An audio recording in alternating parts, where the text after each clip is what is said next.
hire. With ZipRecruiter, you can post your job to over 100 of the web's leading job boards with just one click. So you can rest easy knowing your job is being seen by the right candidates. Then, ZipRecruiter puts its smart matching technology to work, actively notifying qualified candidates about your job within minutes of posting so you receive the best possible matches. That's why ZipRecruiter is different. Unlike other hiring sites, ZipRecruiter doesn't depend on the right candidates finding you, it finds them.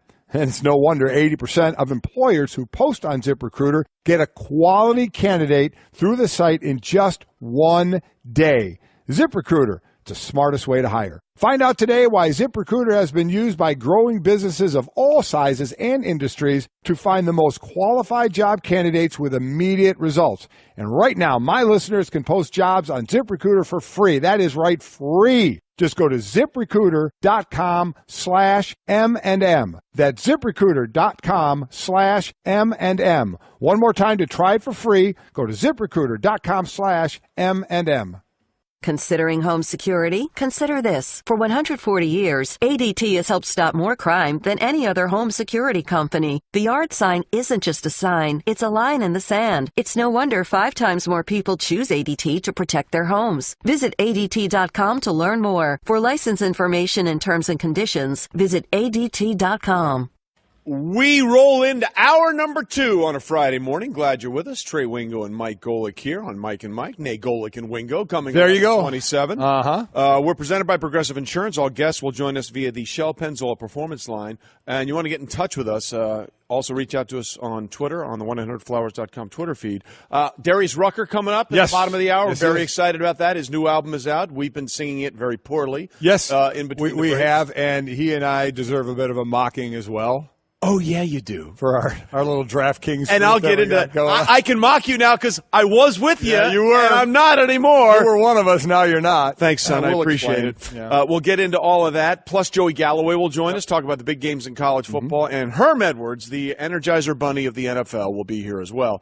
By the way, you know, a lot of people are talking about what Marshawn Lynch did last night and what a bonehead play it was, and people are tweeting about that. Where do you think that is? Maybe on the list of crazy, ridiculous things you've ever seen. It's not even the most ridiculous thing I've seen or heard today. We'll get into that later with Travis over there, who said something that really he should be deported for. He should be off this show. He should definitely be unemployed and deported for this. Right. I agree. So we'll get into that later. It's shocking. Shocking, and it's completely unacceptable. But then again, he's 12 years old, so he doesn't know any better. He's like 13. Yeah. He's got that funky Is he a teenager? hair. I don't know. Do you have a driver's license yet, Travis? Yeah.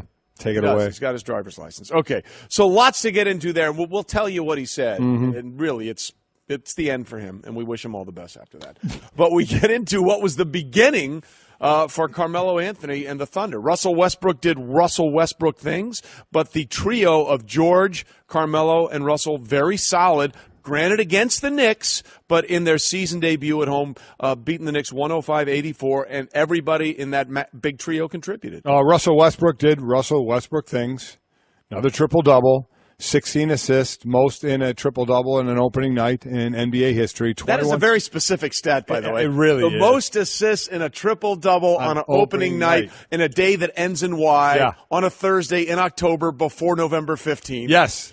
Our stat department is very good. He is now on top of that list. He surpassed Oscar Robertson and Bob Cousy for that honor.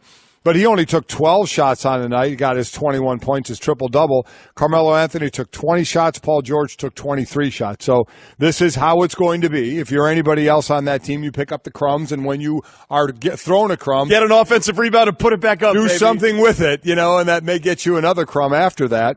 But between them, 90 shots for the team. They took 55 of them, as I try and do some quick math to that. Good for you. As I mentioned, 28 points, 22 points, 21 points.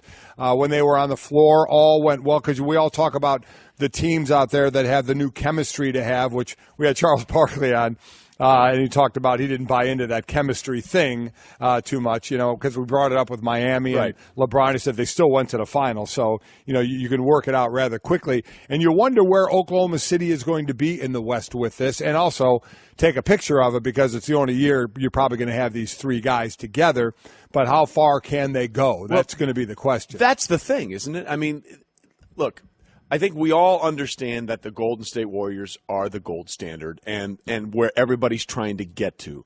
But over an 82-game season, if we're talking about this potentially really good trio in Oklahoma City, and we're talking about a potentially always fundamentally strong with a superstar when he's right, Kawhi Leonard for the Spurs, and we're talking about the moves that the Houston Rockets have made, it's going to be a fun watch, I think, all during the season. I think the last couple of years, it's been like, okay, I got it. Golden State's going to go from the West, and the Cavs are going to go from the East. I think it's still very, very likely that the Cavs will get there from the East.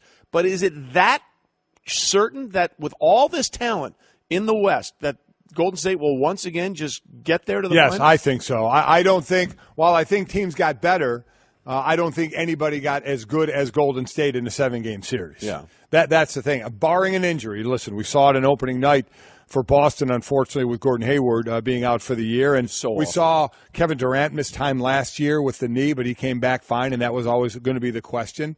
Health is always the key, and we don't know. You saw that with Aaron Rodgers going down the way he did. How healthy are you in week 13, 14, 15 in the NFL? That's going to have a lot to do with things. And in the NBA, that's why we always have this resting thing, which I do think was overblown a little bit, as the commissioner did when he was on with us and said. But you want to be ready for the playoffs. I mean, they reacted to it. It may have been overblown. Oh, they did. They reacted. Absolutely reacted starting earlier because of all of this. The bottom line is you want to be healthy as you can by the playoffs. And I think health not being a factor at this point, I do think Golden State is the better team in 7-game series and will be the representative in the West. But at least what you get is, instead of last year, in the Hamptons when Kevin Durant said, I'm going to, Golden State, and we said, okay, Cleveland and Golden State, at least there's like, it's a more interesting thing to follow. Last year, what did we follow? We followed Russell Westbrook. Was he going to break, Oscar Robertson? Who was the MVP, Harden or Russell Westbrook? Here you got some different chemistry matchups on teams that could get really interesting to watch. It is nice to talk about the team sometimes as opposed to the individual aspect, and I think that's going to be the fun part about this going forward. And if you're an Oklahoma City Thunder fan, the best thing you heard from Carmelo Anthony, because he could have said anything he wanted. He said that in the article of the New York Times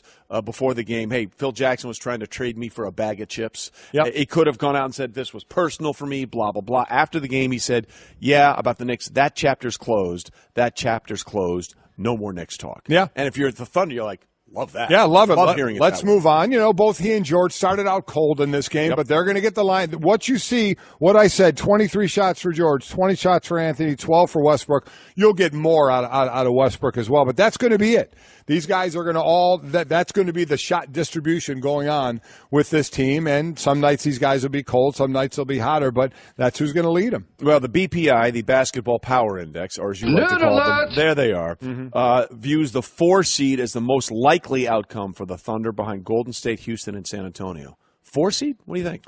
Greeny had said he thinks they're the 2nd seed. Yeah, I think they could be. I think they could be. Am I agreeing with Greeny? I know you might be.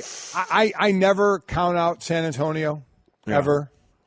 So as long as they're healthy, because that changed everything. Yep, it absolutely did. Absolutely did. So they have to be there. In Houston, we just know they have to hit X amount of their 53s a game. Exactly. Because they're not defending anybody. No. So we'll see how that plays out going forward. Again, Mike and Mike here, presented by Progressive Insurance. Progressive is celebrating 5 years and more than 500 cars donated to vets. To learn more, visit keystoprogress.com. And speaking of progress, that's what the Dodgers are talking about, their progress and their advancement to the World Series for the first time since 1988. Yeah, Kike Hernandez had 3 home runs, 7 RBI, unbelievable. But if you're a Dodger fan, if you're a true Dodger fan, I think the thing that you like the most out of that game is that Clayton Kershaw came up big. I mean, even in the first game of this series, he was knocked around a little bit by the Cubs, but the idea of seeing him do what you wanted to see your ace do, for all the problems and the talk about the struggles that he's had in the postseason, to see Kershaw just go out there and deal. As a Dodger fan, that had to be the most calming thing of all. Yeah, I mean, this is what we saw in the beginning of the year from this team when we were asking and wondering, will they beat the Mariners' single-season win record of 116? And then Kershaw goes on the DL. they start losing game after game after game. All of a sudden, everybody starts talking about the Indians who are chasing the 1916 Giants for consecutive wins, and it shifted a little bit. But as they always say, it's not where you start, it's where you finish. And the Dodgers are now where they looked more like in the beginning of the season. 5 players last night had multiple hits for that team, including Kike Hernandez with the 3 home runs and 7 RBIs. Reggie Jackson, baby. That is a stat line to put up in the office for sure. So I'm with you, and now who do they face? Yeah, do the Yankees get it done tonight? Which is just incredible to run through a 100-win Cleveland team and a 100-win Houston Astros team if they were to be able to pull it off, being down 0-2 to both these teams. I mean, you can do nothing but tip your cap if they're able to do that. Yeah, absolutely. We'll get more on the Yankees a little bit later. What's coming on tonight? But fans of the Dodgers, not the only ones very happy for Clayton Kershaw. Manager Dave Roberts also knew this was a big moment for Kershaw, and he delivered. The first thing that comes to mind is Clayton and how long he's been a Dodger and how much he's wanted this opportunity to win a championship. I think of the city of Los Angeles and how much they've been longing for another championship to come back to Los Angeles. I think about each individual player and coach and staff and their families and what we had to sacrifice to get to where we're at. And to do what we did, it takes a lot of talent, a lot of give, a lot of open-mindedness. Well, all of that's true. But, there was so much talk about it's a little different when you had the 3-1 lead, as opposed to being a Game 7 situation or a must-win if you're down a game and Clayton Kershaw goes out there. But at the end of the day, the bottom line is, at the biggest moment for him, and it certainly helped that he got the 7 runs early in this game. Yep. I mean, that does change things dramatically. Yeah, after a third inning, you're up 7-zip. Yeah, but at the end of the day, in a game where you could take your team to the World Series with a solid performance, he delivered. And I think that's the most important thing if you're a Dodgers fan. I'm with you. But there is a thought of pressure pitching. Yeah. Again, he goes 6 innings, and at that, he leaves the game, and it's 9-1. So it absolutely helps. But that's what it's always been with Kershaw, and that's what it was for the Dodgers, I think, for sure, is especially the way they started. It was like, okay, we don't really care about the rest of the regular season. Then we saw him dip a little bit. It was like it only matters what happens in the postseason, and for Clayton Kershaw, it only matters how he throws in the post for this team to finally get over the hump of 1988. You go back and you got to watch the grainy video of Kirk Gibson hitting the home run off Eckersley for the last time they were in the World Series. So, this is their next chance for it. It certainly wasn't Chicago Cub-esque of 108 years by any stretch of the imagination, but for a storied franchise like that, it certainly had been a while. Well, look, in every sport, you want the big. If you're thinking about the big picture and marketing the sport and how many eyeballs you can attract, you want the biggest stars on the biggest stage, right? I mean, that's what you're going for in any sport. And in baseball, we have that. We now have the best pitcher who's over the last how many years you want to call it, playing in the most important series. Huge for his legacy. Well, that's who knows it. That? Yeah. Who knows that? Clayton Kershaw knows that. It's an incredible feeling. I think more than anything, just the group of guys that we get to do it with this time is every year it's been a fun group of guys, but there's something about this year just with, for example, Kike tonight, he told me, hey, I got your back tonight. I mean, he said that before I even went out there, and then he goes and hits 3 home runs. It seems like every single night there's just a different guy that's contributing, and that's the measure of a great team. And from the bullpen being unbelievable to guys that are role players being unbelievable, it's just been and then the superstars being superstars like JT and Belly, and I mean, I'm Chris Taylor, CT. I mean, they're all superstars in my book. So it's just been I'm just really thankful I get to be on this team. Well, I'm pretty sure they're thankful he's and you mentioned it. There's the team aspect, certainly, which is the most important thing, but also his legacy. Yeah. This is where you make your name. This is where you... And it's been the one knock against Yeah, it's where you get remembered all time for, yes, you were a great regular season guy, but what did you do to help carry your team to a championship? That was always said about Peyton Manning. You know, one of the great, the great regular seasons that he'd have, and say, okay, now you got to finish it off. And times he was not doing that, so it can be a fair question at times. to that. A little different. Obviously, in football, I think it's a little different with a pitcher than way too much on a quarterback. Correct. In the postseason. I get that because of the three different aspects where a pitcher, kind of like the goalie in hockey. Yeah. They stand on their head. That's when they make their names in the postseason. Well, it's interesting, too, because the sort of the narrative around Kershaw, there's really two narratives in the postseason. One is, oh, he's really bad. But it's actually not that true.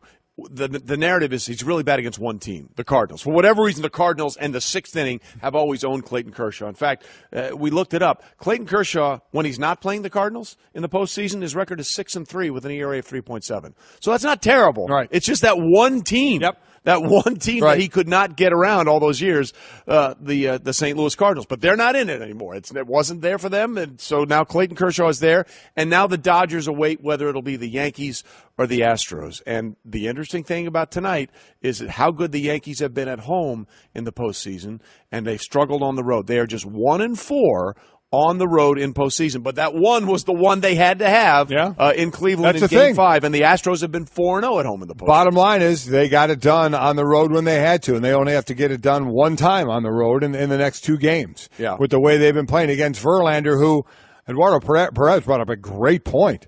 When Verlander throws over 120 pitches, his next start sometimes isn't so good. He threw that complete game last time around, so you wonder, because we all know if the Yankees can get to that bullpen of the Astros, it is so big-time advantage Yankees that they could end this thing. It's so impressed with them, and it really, I really think it was an interesting question. I know my son had brought it up on his show and here as well.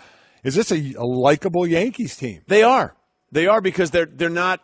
Let's go get that guy. Let's go get Clemens. Let's go get Teixeira. Let's go to. I mean, we love you, Mark. You work for us now, but we all understood what happened. It's kind of ingrained to say, they can go out and buy a championship, buy whoever they want. This was supposed to be the year that they're not doing. You got some homegrown guys there, coming along, young players, and it seems like it's kind of a different feel. In fact, Yahoo's Jeff Passan making this comment about how likable the Yankees are. So long as it's still legal, though, and not punishable by prison time or even worse, being forced to watch the Houston Astros offense in the American League Championship Series, let it be said, damn, is this Yankees team a joy to watch?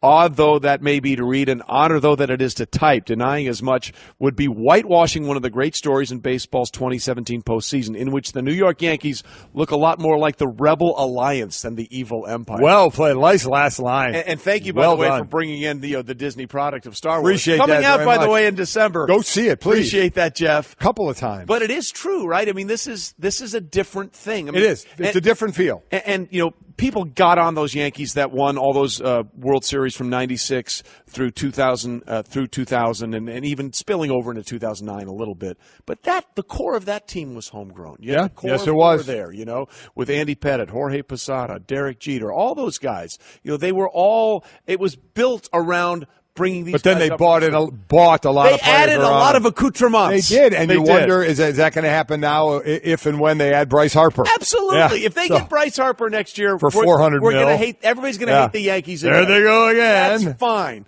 But this year it's going to be different. In fact, by average age, the Yankees lineup this year is 28.6. It's their youngest since 1992, and the youngest in a pennant-winning season since 1976. So it is sort of this different vibe that we're getting from the Yankees. I agree. But the question then becomes, look, can the Astros find a way? Will Verlander be the guy that we saw in Game 2? I mean, look, for all the things that Keuchel did well in Game 1 in this series, when he had 10 strikeouts, Verlander was better he was. In Game 2. He had 13 strikeouts in that game, and it never really felt like the Yankees had any sort of offense going.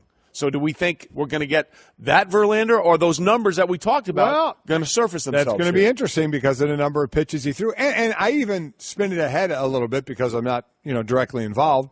Let's say the Astros pull it off. Yeah. Man, what are they throwing out there in Game 7? A lot. Yeah. I mean, it's a lot of. It's all hands on deck against your turn against their ace, CC Sabathia. Yeah, your turn, and cross your fingers. Your turn, cross your fingers. But they got to get by this one first. It would be Charlie Morton, Lance McCullers, and assorted others. And assorted others and right. others will be pitching for the Astros. Uh-huh. So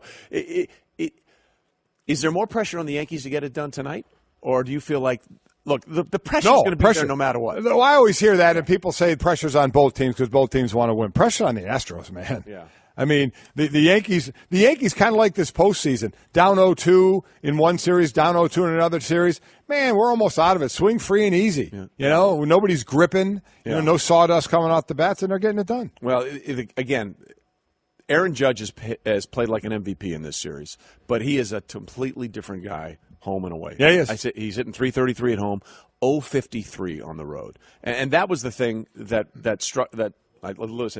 struck me in those first two games. I mean, Jose Altuve was manufacturing runs for the Astros in those first two games. He cooled off completely going into those three games at Yankee Stadium. Right. So it's really about which team can change the narrative at this point. Can Altuve and that offense get back for the Astros, and can the Yankees find that offense that they had at Yankee Stadium that was just not in those first Beauty games? for them. They only got to do it one time in 2 games. You're telling me there's a chance? Yep. That's all we got. A reminder, every pitch of the postseason is on ESPN Radio, including Game 6 tonight in Houston between the Yankees and the Astros on ESPN Radio, ESPNRadio.com, and the ESPN app. A potential clinching game for the Yankees as they try to get back to their 41st World Series. Tonight's coverage starts at 7 Eastern. Coming up on this edition of Mike and Mike, Darius Rucker will join us, who has a new album out, and we'll have to shame him about his lack of fantasy expertise. Home isn't just a place, it's a feeling that you're safe to enjoy the things that matter most. ADT lets you take that feeling with you. Whether you're at home, your business, or online, we help keep you safe. With security systems, home automation, alarms, and surveillance, so you can feel at home wherever you are. Go to ADT.com to get that feeling for less than $1 a day. ADT. Home. Safe home. Hey everyone, Mike Golic here. Support for the Mike and Mike podcast comes from our friends at Rocket Mortgage by Quicken Loans. Chances are you're confident when it comes to your work, your hobbies, your life. Rocket Mortgage gives you that same level of confidence when it comes to buying a home or refinancing your existing home loan. Rocket Mortgage is simple, allowing you to fully understand all the details and be confident you're getting the right mortgage for you. To get started, go to rocketmortgage.com/Mikes. Equal housing lender, licensed in all 50 states, NMLS, consumeraccess.org number 3030. Darius, before we get into the album and how bad you and I are doing in our fantasy in this group and all the sports stuff, we have these bobbleheads we're giving away until the end of Mike and Mike, November 17th, and we want to do it with a trivia question. I have your Darius Rucker bobblehead up here, and we told people the first one that tweets in the correct answer to this question will get it. So why don't I let you ask the question, the Darius Rucker question about Darius Rucker? Okay, the question is, what was the name of the band that Mark and I started before Hootie and the Blowfish?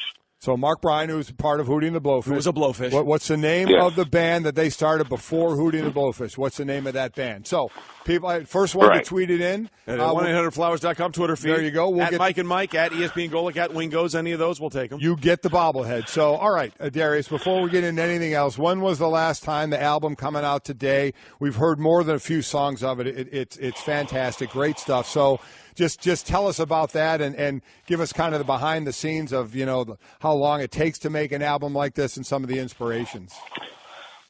Oh, it took me over a year to make this one.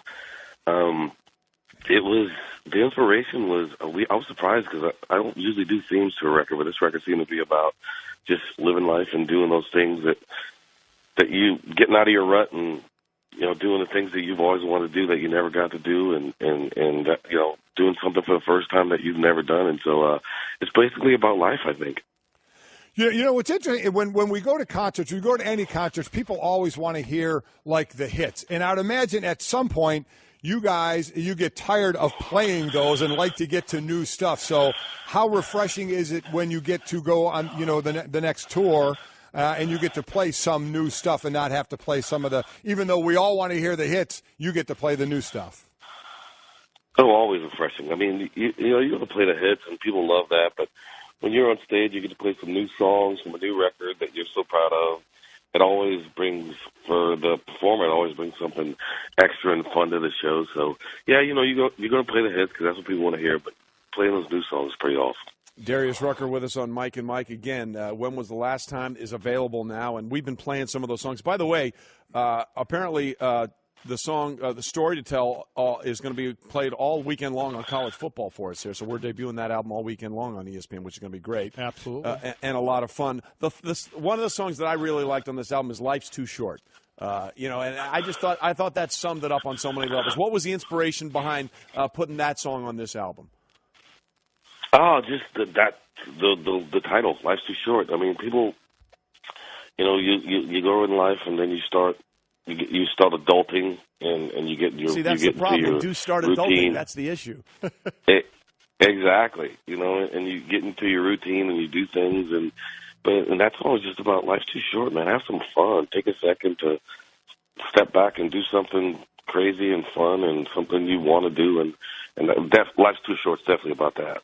I dig the song 20-something, and I feel because you just turned 50, you couldn't write that song if you were in your 20s because you can't talk about decades all the way to your 80s if you're 20. So you hit 50, so you feel you were at the proper age to be able to start going through the decades? Oh, absolutely. Because the thing I love about that song is everything is so true. You go through your 20s and then your 30s, and my favorite line of the song is 40-something is the new 25, because I used to say that all the time when I was 40. I say it now. Exactly, Wingo, exactly. All right, so let's talk about something. Look, this album's going to be a great success for you. The songs are tremendous. You can get it anywhere. It's really, really good. So this is going to be huge for you.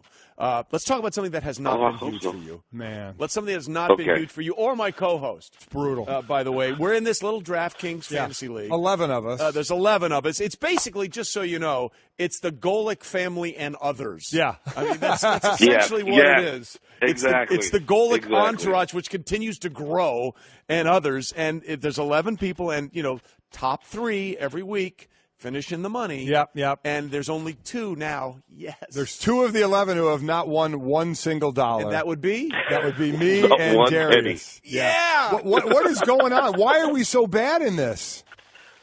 I have no idea. Like, a couple weeks, I was like in third, and I was like, here I come, and then I lose at the end.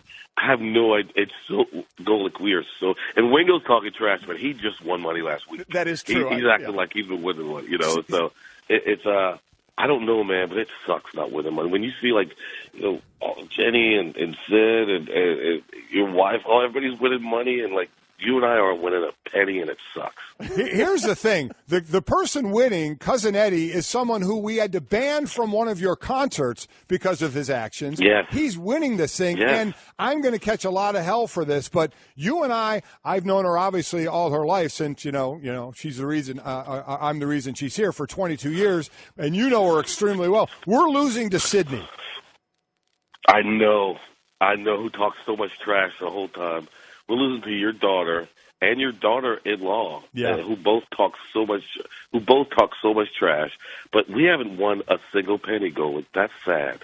Well, look, to be fair, I had won no money until this week. So that's exactly right. You guys are terrible. I'm literally 1 week away from being with you in the donut hole. Okay, so I'm just happy I've removed myself from that group. So on the note go to what we do DraftKings with the NFL. Your Dolphins, looked awful for a while, but they're sitting here at 3-2 now. We know that's your team. Do you still hold out hope for what's going on? Maybe because the Patriots have also already lost a couple of games. Super Bowl. We're going to the Super Bowl. I'm telling you that right now. No money Dolphins are going to the Super Bowl. I think we know why you're struggling in DraftKings. Seriously, I think we've gotten to the crux of the issue here. You see, you got to stop starting Jay Cutler every week. See, I think he puts him.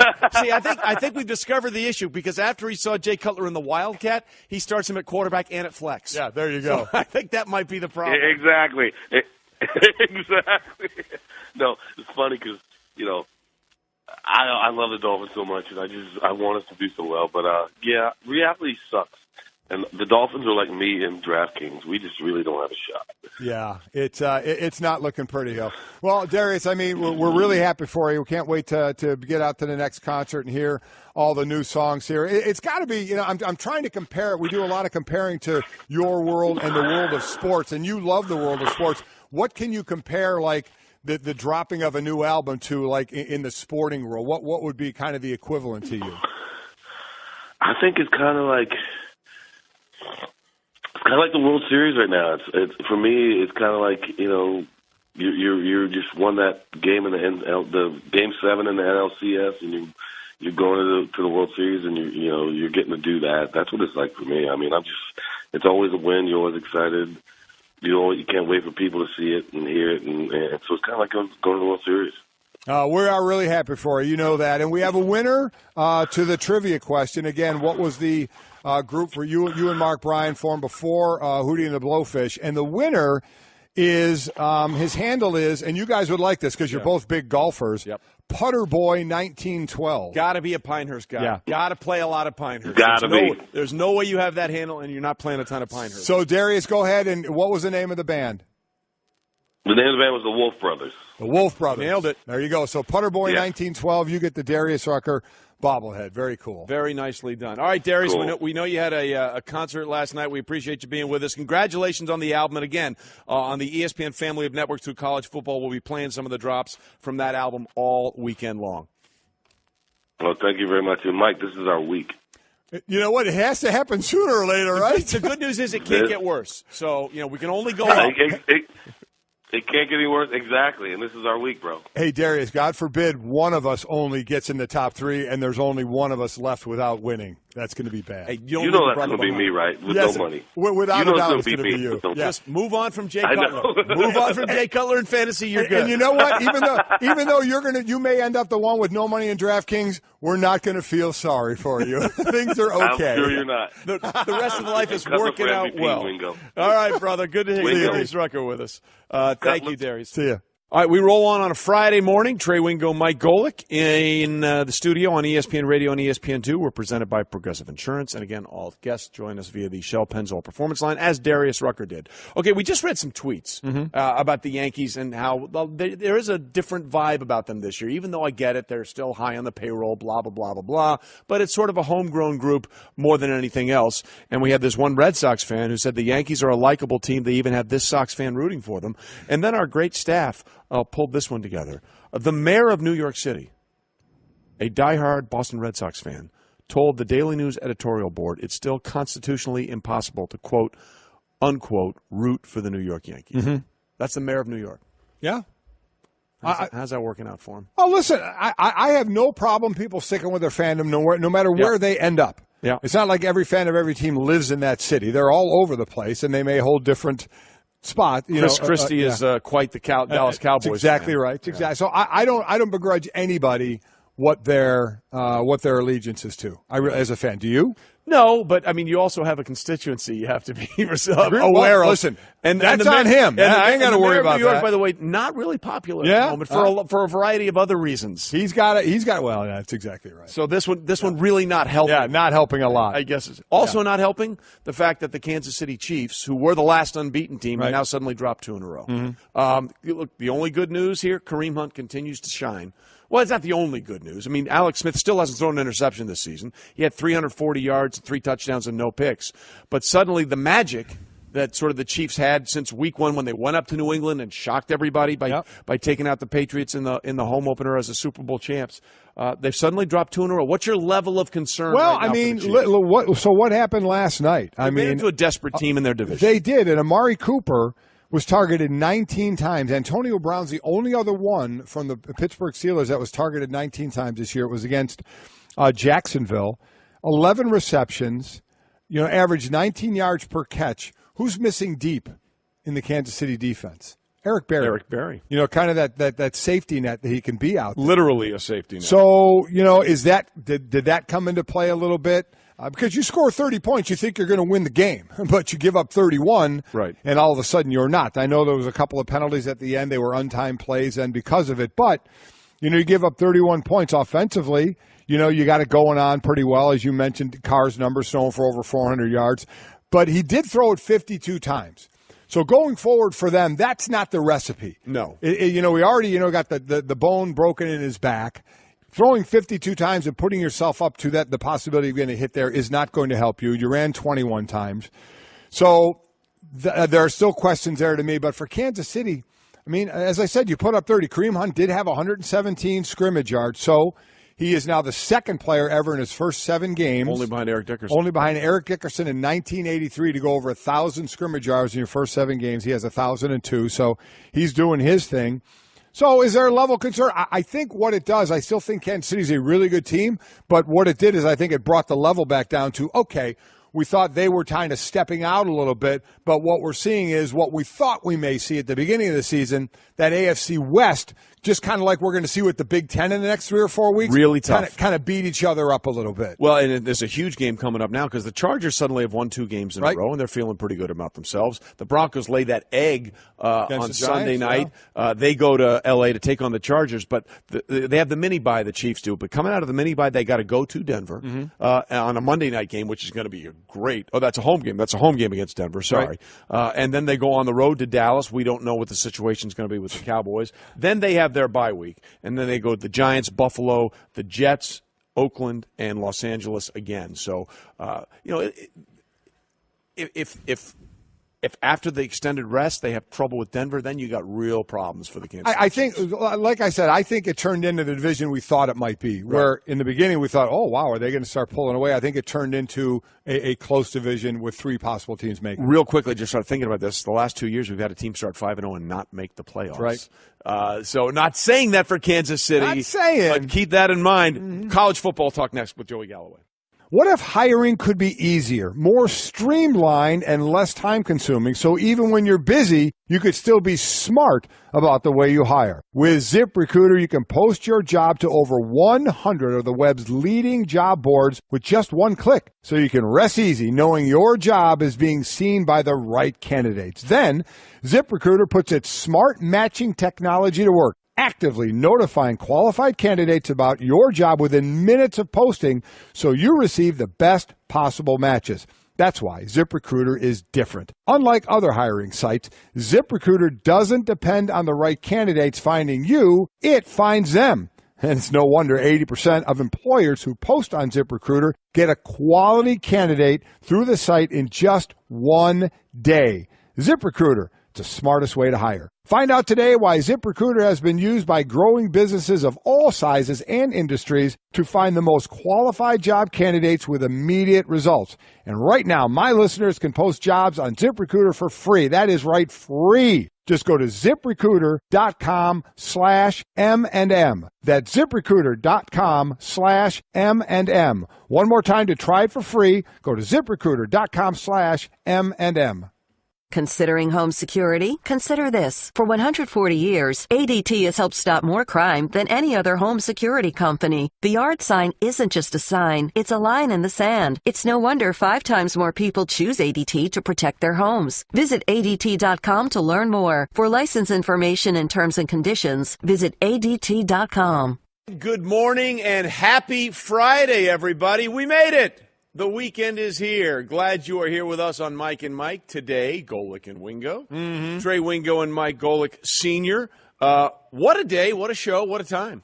I tell you what, a great sports night last night, no doubt about it. You and I had a nice long day here yesterday. We did, but that's fine. Getting ready for the big show coming up on 11/27. Wingo coming up, November 27th. I got the date wrong yesterday. What do you think? I do better. Well, yeah, I'll nudge you along there. But we had the all 4 major sports in action last night, and there was certainly some action. You know, the Thursday night football game that everybody complains about was a good one. Again, the clinching game for the Dodgers, as we'll go over, wasn't so much a good one if you were anybody but the Dodgers. It was great if you're from Los Angeles. Exactly Chicago, right. Not so much, unfortunately. Basketball, another trio getting ready, playing together, and a very famous rookie for maybe not the reasons you want to be that famous. Yeah, Lonzo Ball did not actually have the greatest debut. Exactly. So there was obviously a ton to watch, ton to go on, and how great it would get you prepared for a wonderful football weekend. So a couple of great college games this weekend as well that could go a long way. One, without a doubt, is a play-in game or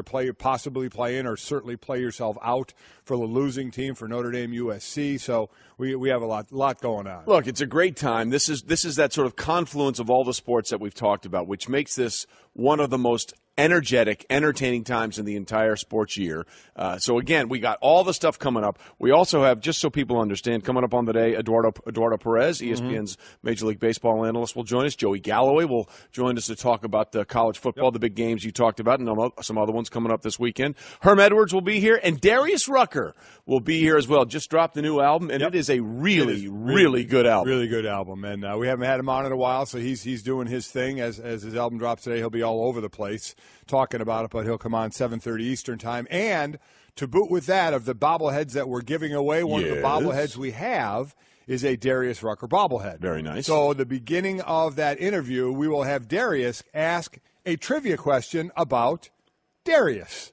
And seems to be a subject he would know. That's exactly right. Yeah. So we'll get a trivia question. First one to tweet in the answer, we'll get the Darius Rucker bobblehead. So that's some fun with that. Yeah, so that's all the things we got coming for you. It's going to be a great Friday, great show for you. We'll get you started for the weekend, get you set in the right mood. We're presented by Progressive Insurance. All guests appear via the Shell Pennzoil Performance Line. And don't forget to get in touch with us at Twitter at the 1-800-Flowers.com Twitter feed. But, Mike, let's start this show how we normally do with Off the Top. Okay. And let's go with the Dodgers.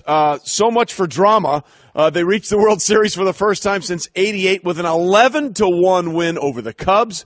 LA had failed to reach the World Series in their last 10 postseason trips entering this season, the longest streak in the divisional era since 1969. Cubs, after the Dodgers beat those Cubs, the Dodgers now are going to make their 19th World Series appearance. That's third all-time. Yankees have been there 40 times. Giants 20 times. Cardinals 19, and now the Dodgers at 19 as well.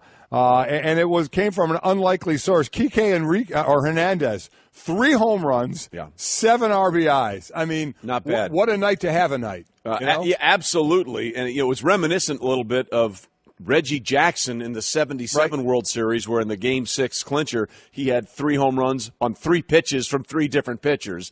And it really, the joy that Hernandez had on that last home run was unbelievable. It was fantastic. And again, the last time they were in the World Series, 1988, Kirk Gibson hit that shot. I always love these. The last time, this is what's going on since the last time the Dodgers were in the World Series, 1988. The Yankees have won 5 titles since then. Yep. The Marlins came into existence, won 2 titles. Red Sox and White Sox both snapped long series droughts. As did the Cubs. Yep.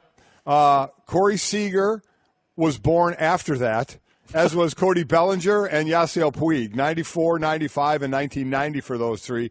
Barry Bonds broke the all-time home run record. So a lot has gone on. A lot has happened since the Dodgers were in the World Series. And by the way, it's interesting, not that people in Houston want to hear this, but I think a lot of television executives at certain places might be salivating over the idea of a Dodgers-Yankees East Coast, West Coast, and the Yankees could get there tonight. The road to the World Series, by the way, goes through ESPN Radio. Catch all the postseason action presented by AutoZone on ESPN Radio, ESPNRadio.com, and the ESPN app.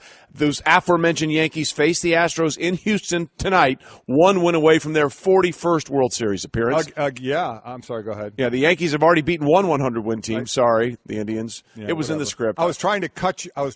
So you wouldn't talk about that? I forgot to hit the off the top. No, we got it there. But it was all sort of seamlessly together. I saw what you did there. It was all sort of one big giant Jell-O mold. Good job, buddy. By the way, and if they knock off the Astros, another 100-win team, they'll be just the 6th team ever to beat 2 in a single postseason. Really impressive the way they're doing it. Again, coming back from the Indians after down 0-2 to the Astros. Now they're up 3-2. They have to get by Justin Verlander, who all he's done since joining the Astros, oh my gosh, including the playoffs, he's 8-0, 1.39 ERA, 51 innings pitched, 59 strikeouts. I mean, it's either first, second, or third. Is that good? I'm not sure. In baseball, through all that, just been incredible. What he has done. So that's what they're going through. So that's Verlander is needed to win a complete game. The last time he threw in this series, they're going to need something close to that again to get this thing all knotted up to get to a Game 7. Well, Severino goes for the Yankees. Again, the big question here, Mike, is whether or not the offensive explosion we saw in those 3 games at home for the Yankees will translate to Game 6 here in Houston, because they were effectively neutered by the Dallas Keuchel in Game 1, who had 10 strikeouts, and Verlander had 13 strikeouts. Incredible outing, in the Game 2 win by the Astros. So the question now becomes, do we think those Yankee bats will come alive at Houston? Now, it did exactly sort of translate that way against the Indians. They were shut out, or they were really sort of cut down those first 2 games. Now, they did blow the Cleveland. 5-run lead Right. in Cleveland, They but then they came back and had that unbelievable 9th inning at bat by Brett Gardner that allowed those 2 extra insurance runs to give Aroldis Chapman a little bit of a cushion in the Game 5 win. Do we think those Yankee bats can come alive again in Game 6? Remember, this is a series that the home team has won every game. Yep. So the Yankees obviously are going to have to win one on the road to get to the World Series, but it's something they did in the last series. And again, they're already on their second 3-game winning streak of this postseason. Impressive. But Justin Verlander, boy, he's been really, really good so far for the Stros. Off the top. We continue with Off the Top and move into the NBA. In the Thunder, the debuts of Paul George and Carmelo Anthony, it was about what happened last year. Russell Westbrook, another triple-double. Unbelievable. Starts it out, 21 points, 10 rebounds, 16 assists. By the way, the 16 assists, most assists in a triple-double in a season opener in NBA history. You know who he beat out for that? Himself? Oscar Robertson. That's pretty good. And Bob Cousy. Yeah. So they were tied at 15. But, this again was the combination of a new threesome out there. Paul George, Carmelo Anthony, Russell Westbrook. George had 28, Carmelo had 22, and Westbrook had 21. They looked good. Now, they were playing the Knicks, who only have Kristaps Porzingis, who went for 31 That's points, about it. 12 rebounds. They only had one other player, Enes Kanter, that had double digits, and he had 10. Nobody else was in double digits. It's one game, so we'll see where this team can grow. But Oklahoma City Thunder looked good as we look to see, is there going to be a team in the West that can compete with Golden State? It was a nice first outing by those 3 in Oklahoma City. Well, not only that, but it was Carmelo against his old team for the first time. And I think he said, if you're a Thunder fan, this is exactly what you wanted to hear from Carmelo Anthony. He said, yeah, that chapter's closed. That chapter's closed. No more Knicks talk. And good for him. Yeah, it is. It's time to move on. They got a nice team in Oklahoma City. Sam Presti's done a great job putting that together, even though it's only going to be for this year and it's going to change again. But let's see what they can do. Well, it's almost that you sort of have to be that way in the NBA these days, right? You have to sort of let's just see what we can do now because we know these moving parts are always going to be changing, especially with the situation of max contracts and how much you can move them around. It almost feels like every year is a year-to-year thing. Yeah, but the one team that isn't, to digress here, but it's the Celtics. I think the Celtics had done a nice job. Sans the injury of Hayward. We're going to come back from that, we hope.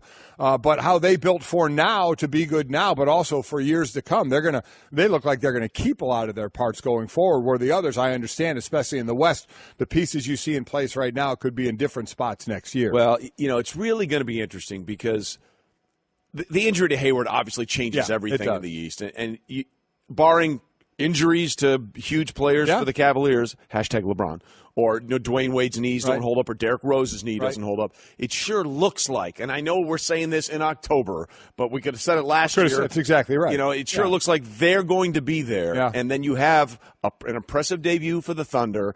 You have what we're going to see in Houston. Yeah, we already saw the Rockets beat, Golden State. But again, Golden State lost their first game last year as well. Exactly. And then into that. I'm never going to count out the Spurs because the Spurs are the Spurs. Exactly so it'll be curious to see how much the wear and tear of all those teams in the West playing each other over that 82-game schedule might be a detriment to all 4 of those teams in the West. And then what happens with Cleveland if it looks like they're going to have a much easier road? Well, maybe another team we might think about in the West. Maybe the Lakers. Oh, no. That continues our Off the top. Nicely done by you. Thought so. He's good. Yeah. He's good. Yeah. Because the Clippers just pounded the Lakers 108-92 in Lonzo Ball's NBA debut.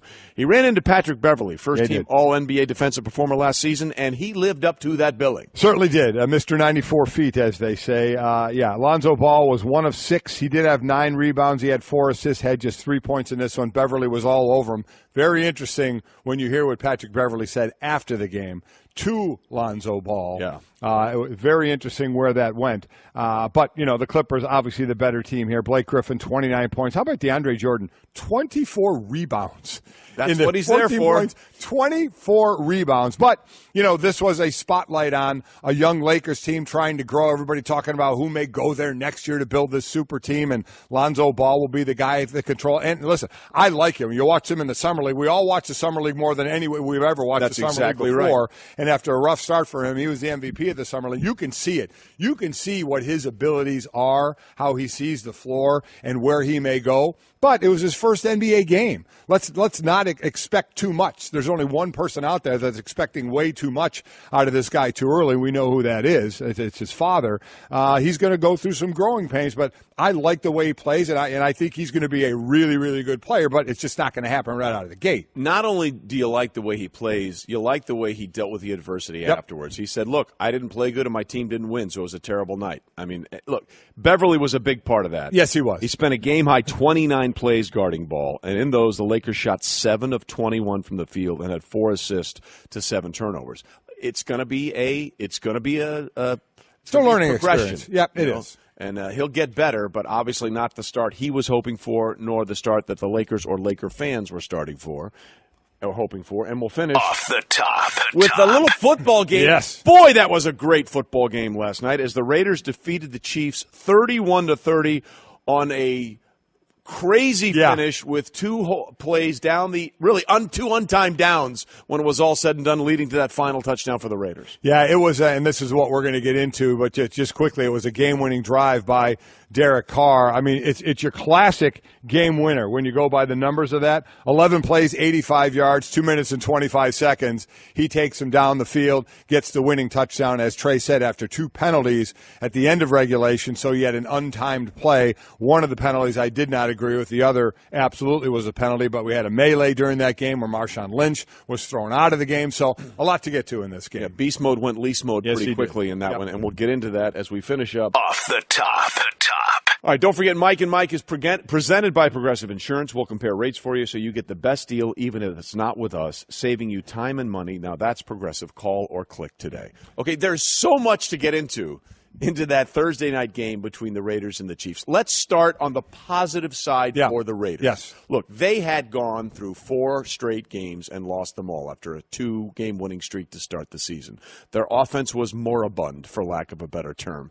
They had what? Moribund. Are you going to do that too? Use big words that I don't understand? Well, they're not that big. Okay. Moribund is not a big word? It's 3 syllables. Well, I mean big in the sense of it's a I don't know what it means word.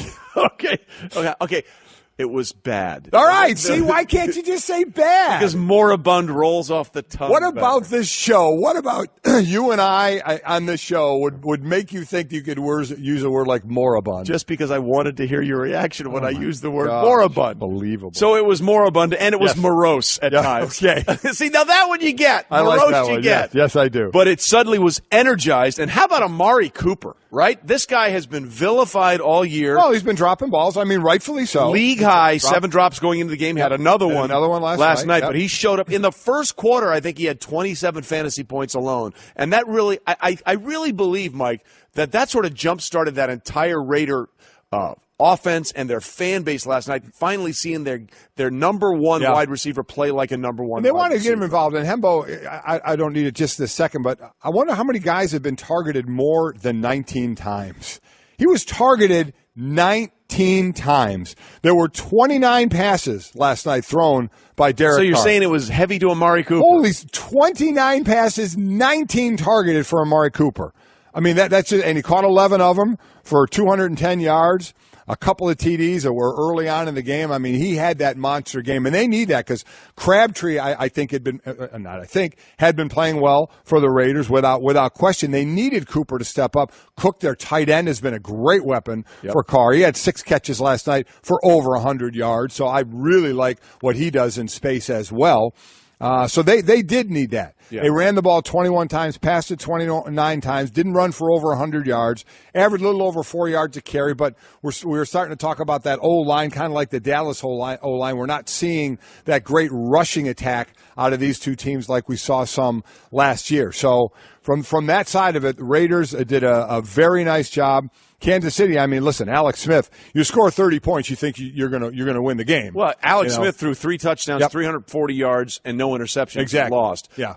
But look, just so people understand how unusual this was from Amari Cooper. It had been over 50 years. Yeah. 50 years since a Raiders wide receiver had 200 receiving yards in a game. And let's not forget, towards the back end of their careers, a couple of guys named Jerry Rice and Tim Brown played for the Raiders in a pass-happy year that they went to the Super Bowl. Right. You know, with John Gruden as their head coach and Rich Gannon as their MVP. So this was an amazing performance, and our own Damian Woody nailed it. This is a win the Raiders absolutely had to have.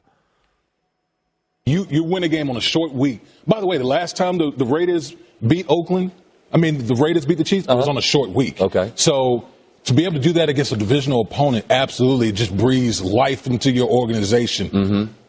Now you got to make the most of it right now. This game was – I've never seen a game like this before. Never. And we'll get into the reasons why you've never seen a game like this before as well, because it had a little bit of everything. You had offensive firepower left and right. There was some questionable officiating throughout the game, beginning with Amari Cooper's first touchdown. Yeah, right? It looked like Amari Cooper pushed off on that first touchdown. Look at the ref was actually reaching for his flag and then did not, because, of course, it's the offensive side of the ball, says a disgruntled former defensive player. He's saucy today. Yeah, you had that penalty that wasn't called. At the end of the game, you had two penalties in that 11-play, 85-yard drive, 2:25 to go, where the Raiders needed a touchdown to get their first division win. They were 0-2 to get to 3-4 and put Kansas City at 5-2. There were two holding penalties in the end zone. Right. The first one I didn't like. On Jared Cook? The Jared Cook, it was Ron Parker got the call. It was on Jared Cook. Cook had his arm out. He was shoving on Parker. Parker did come with the arm over the back. I understand that. But they both had their hands on one another. To me, that was a no call. Yeah. Jared Cook had just as much of a hold of Parker as Parker did. But if you're watching on TV, you'll see the thing that Parker does, which I think initiated the flag. He put his hands over the shoulder pads of Cook. And I think as a ref, you're saying, okay, I see him grabbing like that. I'm with you. I'm with you of what he saw, but Jared Cook was initiating just as much of the contact on that. I did not like that call at all, but it was called. The next one was on Eric Murray, covering Patterson, and that was just a bad play by Murray. He had inside coverage. He was a slot cover guy. Patterson was in the slot. He had position on him. And you're on the goal line, so the receiver's going to run out of real estate. There's no reason to hold him. There's reason to stay on him and then see where the ball is going to be. So that was a bad penalty. There was no need for that one at all. And then the next play, the untimed play, goes to the corner of the end zone for Crabtree. It's a good play, good touchdown, good the whole deal. But they got the extra chances there with the penalties, and they win the game 31-30. Look, it's everyone's going to say what's wrong with the Chiefs now because they've lost two games. But you know what? They ran into a team that in Pittsburgh that matches up very well with them for whatever reason. They're 3-1 in their last 4 games at Arrowhead, including a postseason win last year. I still think Kansas City is very good. They ran into a desperate team. They ran into a desperate team in Oakland that needed some big plays, and they got that. So that was the good part for the Raiders. Right. The questionable part was some of the officiating, and then the bad was what the heck was Marshawn Lynch thinking? Yeah, first it starts out with the quarterback draw on 3rd and 10. Yeah, just so people understand, if you didn't see it, it was a 3rd and 10 that the Raiders had, and you have Derek Carr, who's just coming back from a broken bone in his back, and they call on 3rd and 10 a quarterback draw where Derek really runs into the guy right in front of him. Right into the defender. And then Marcus Peters, as he's sort of being held up, they blew the whistle, and Marcus Peters of the Chiefs comes in and delivers a headshot. He does. He absolutely does. He got a penalty, and it's going to cost him a good amount of coin for that. But it may cost Marshawn Lynch more because Marshawn Lynch, this was an empty backfield. He ran onto the field. He wasn't on the play. He was on the sideline for the play. Ran onto the field from the sideline and tried to play peacemaker, but in doing so tried to get through an official, put his hands on an official, sort of jostled him and pushed him aside. I mean, that was the easiest call of all time. The first thing I'm going to correct you, I think, on. He was not running out there to play peacemaker.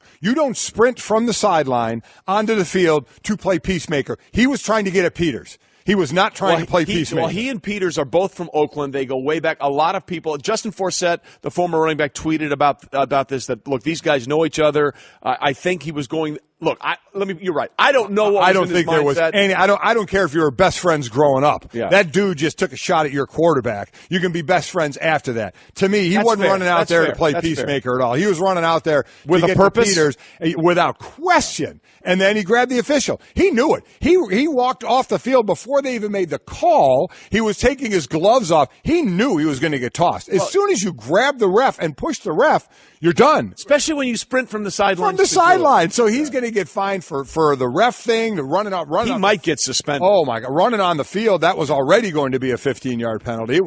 That was a bad play by him. No need to do that. I understand you want to protect your guy, right, but that wasn't the way to do it, especially when you're grabbing a ref. Yeah. Oh no. Here's what Marshawn Lynch had to say after. Oh, that's right. He doesn't talk ever after the game. But his quarterback, Derek Carr, did talk about that play, and here's what he had to say. Marcus is a good dude. He's not a bad guy. I was up. I was trying to still move, and he came and hit me. He did what he's supposed to do, so I'm okay with that, and he knows that. We talk, and, when Marshawn came out, the thing that I love is the fight my teammates have, for me, because I know I'd fight for them. And so, that says a lot about our team, especially when you go through a lot of hard times. Marcus Peters is from Oakland. He's a very good friend of Marshawn. Yes. Do you think Marshawn was there for Marcus Peters as well as for you? Maybe, but I know Marshawn's always got my back, too. Marshawn was there for Peters. Marshawn was going for Peters. And let me tell you what, it's refreshing to hear a quarterback say, I have no problem with the hit. Right. It's refreshing to hear not everybody in the world whine when a quarterback gets hit, especially the quarterback himself. Thank you, Derek Carr.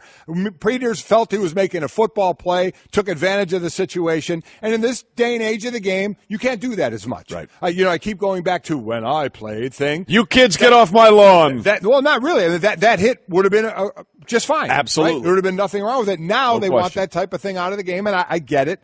But I'm so happy Derek Carr said that. Derek Carr's great. And yeah, he is. Of course, he's feeling better about that because they won. Yes, he is.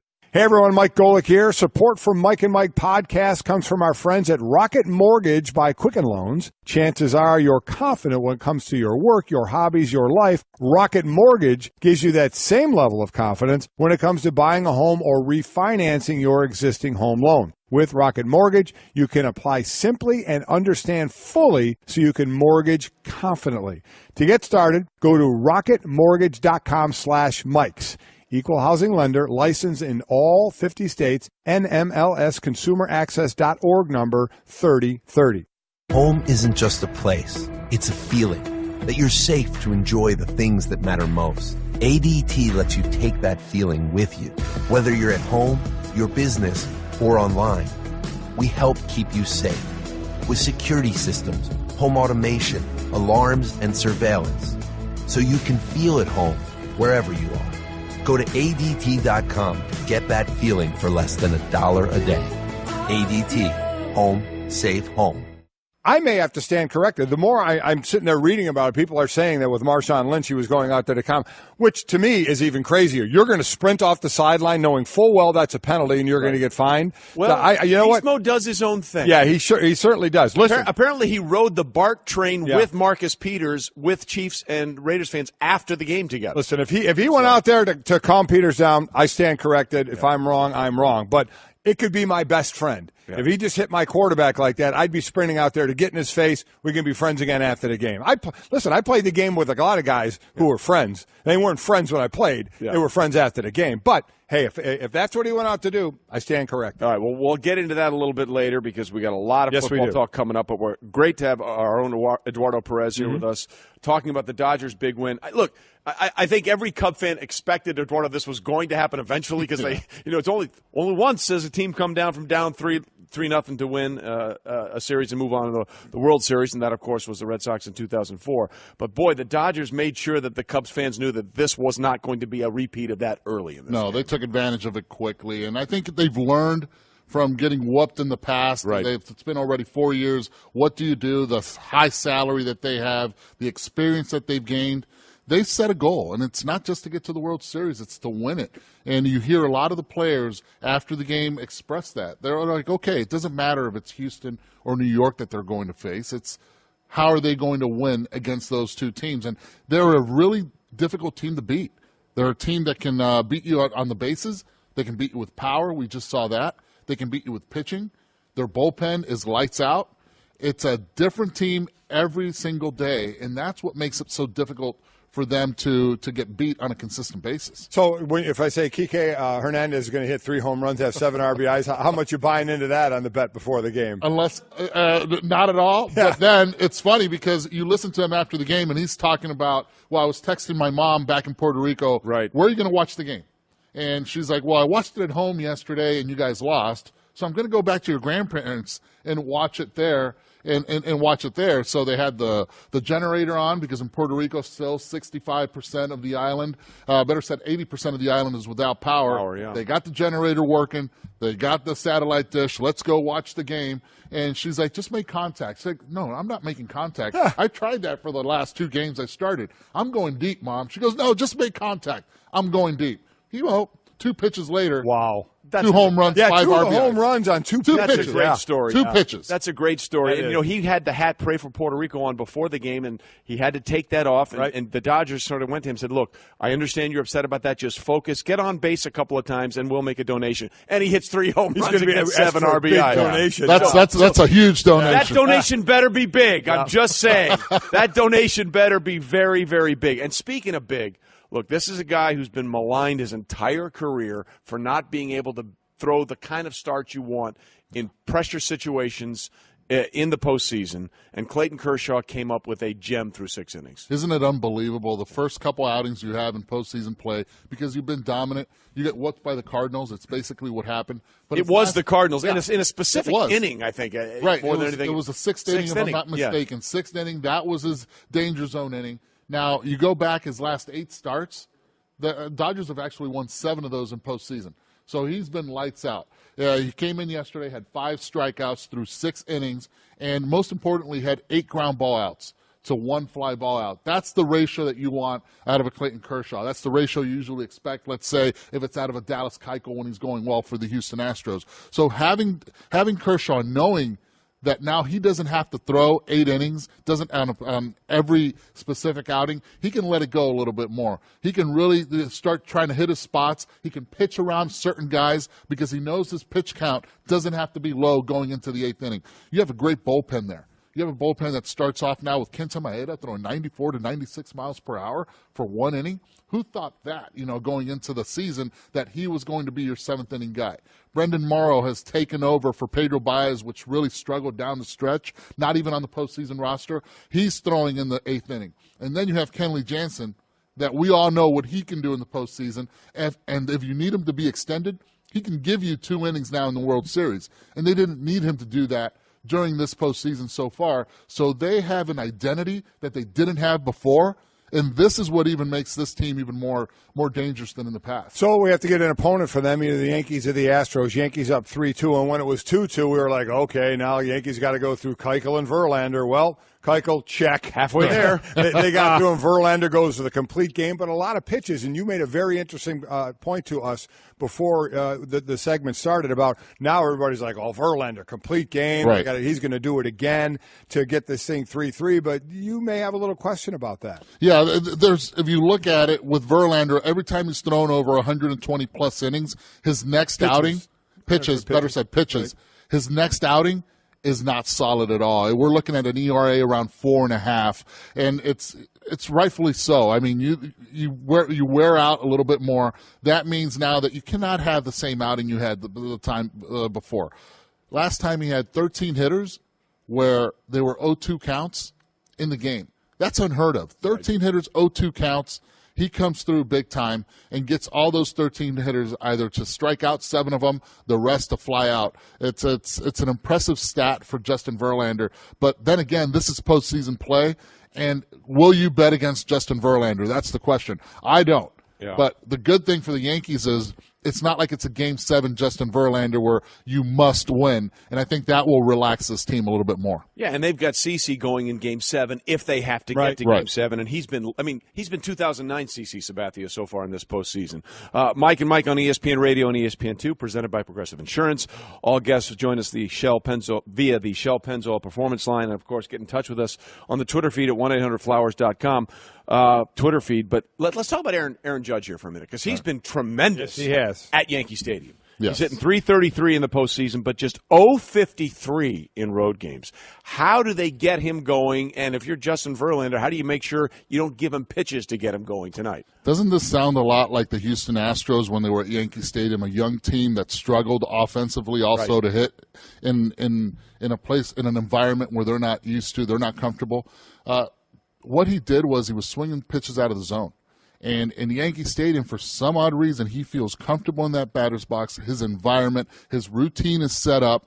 Now he's not swinging at pitches out of the zone, and when he has to make contact, and there was a big double he hit off the wall where he couldn't strike out, runner in scoring position, he needed to make contact. He did. The focus is there. If you're the Houston Astros and you have to face an Aaron Judge right now, I'd still go at him. I'd still see and press the button and push the issue to see how many pitches he's going to take. Right. But eventually, I think he'll still chase on the road. Look at his numbers. The splits are there. On the road are different. Huge. But as long as you strike out with no runners on base, that's okay. My problem is when there are runners on base or stakes there, that's what feeds the family. That's what puts the fat paycheck in the future for him. He needs to be able to come through, and at least at Yankee Stadium he did. Is Houston the better team and the Yankees just the hotter team, or are the Yankees a better team right now? Houston has the better, I still believe they have the better offensive team, more athletic team when it comes to that. But the pitching, right now, the bullpen is a difference in all of this series, and right now it goes to the New York Yankees. The Houston Astros, their bullpen looks like it's tired. You got guys there that haven't pitched in October, don't have that experience, and you can see that they're worn down. Chris Davinsky is a big example of that. He threw 3 innings, sometimes 4, sometimes would come in for 1. They got abused to him during the week. They got to him in this series, and they've got to him big time. All right, real quickly because we're running up against the clock. Who do you like tonight, Yankees or Verlander and Houston? I like the Yankees, and I think the difference is going to be the bullpen. All right. Wow. All right, Eduardo going with the wait, the good bullpen of New York or the bad bullpen of Houston? The bad bullpen of Houston. Thank you for the clarification there. Hey, well, wait a minute. I was wondering if you were going to go there or not. I was going to leave you scot-free with that. That was good. No, he's good. Not just a pretty face. No, I'm telling you, he listens. He's not a pretty face. He listens. It's the makeup. Eduardo, thanks very much. We appreciate you that. Got it. Thanks for having me. As a Marine serving in Afghanistan, I conducted logistics patrols in some of the world's most dangerous places. The Sport Clips Help a Hero Scholarship Program helps military veterans like Jacob Dietz transition into civilian life. The Sport Clips Help a Hero Scholarship is helping me get a degree in electrical engineering. You can donate to Help a Hero at all participating Sport Clips locations. And on Veterans Day, November 11th, Sport Clips will donate $1 for every cut. Sport Clips. It's good to be a guy. All right, we roll on here on a Friday on Mike and Mike. Trey Wingo and Mike Golic in. Preview Golic and Wingo coming your way 11:27. You mentioned Blimpworthy in college football. Joey Galloway will couple in of about big an hour. Games. Yep. About an hour, break through some big games. But there was a big debut last night in the NBA, and it's time for Straight Talk, brought to you by Straight Talk Wireless. Best phones, best networks, no contracts. And that, of course, was the L.A. debut of Lonzo Ball with the Lakers.